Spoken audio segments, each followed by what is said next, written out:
Beth Evans at Evans Pest Control here to talk to you about the differences between ants and termites. Here are some of the pictures of some of the inspections that I have done this spring. So one of the main differences between ants and termites are their antennas.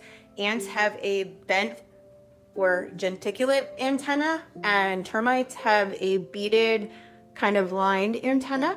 Their waists are also different. Ants are pinched, whereas termites are more thickened. Also, the wings are a good indicator of the differences. In ants, the top wings are longer and the bottom wings are shorter, whereas termites, all the wings are equal. So in our area, we are plagued with subterranean termites, meaning they live in the soil. But how do they live in our world? So they actually have to build dirt tunnels or mud tubing to get from the ground into the wood that they are consuming. They can't live in our environment. It's not moist or cool enough for them to thrive. So they build these little highways, for lack of a better term, to get from point A to point B. You won't start seeing damage or mud tubing until a colony has been established for about 5 years. So that means that before you start to see the mud tubing or the damage, they have already been building these tunnels back and forth from the soil to your home for 5 years before you can start seeing it.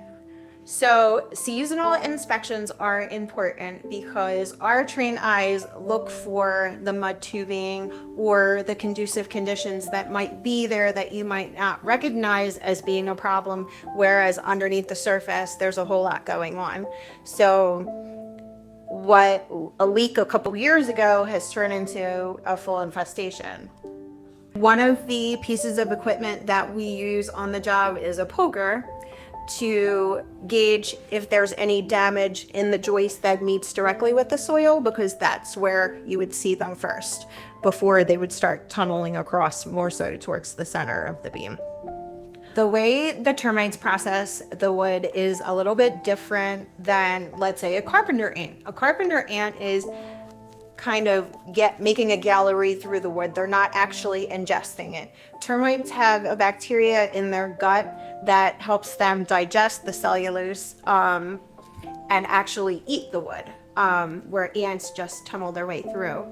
So a good indication of a carpenter infestation is a pile of sawdust with insect parts, because they'll actually work themselves to death.